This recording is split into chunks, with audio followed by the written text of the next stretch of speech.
রাম ও নারায়ণ রাম। গুরু কেমন হবেন?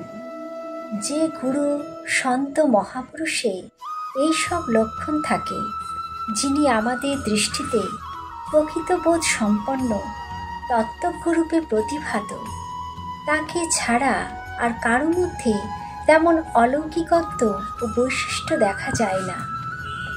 যিনি কর্মযোগ, জ্ঞানযোগ, ভক্তিযোগ ইত্যাদি সাধন তত্ত্ব তো ঠিক মতো জানেন, যার সঙ্গ ও বচনে আমাদের হৃদয়ে থাকা আশঙ্কা বিনা জিজ্ঞাসায় শত দূর হয়, যার কাছে থাকলে প্রসন্নতা ও শান্তি অনুভূত হয়, যিনি আমাদের সঙ্গে শুধুমাত্র আমাদের হিতের জন্যই সম্বন্ধ রাখেন, যিনি আমাদের থেকে কোনো বস্তু বিন্দুমাত্র আশা করেন না, যার সমস্ত কাজ শুধুমাত্র সাধকদের হিতের জন্যই করা হয়ে থাকে, যার কাছে থাকলে লক্ষ্যের দিকে আমাদের আগ্রহ শতই বাড়তে থাকে, যার সঙ্গ, দর্শন, ভাষণ, স্মরণ ইত্যাদির দ্বারা আমাদের দুর্গুণ দুরাচার দূর হয়ে সত্যই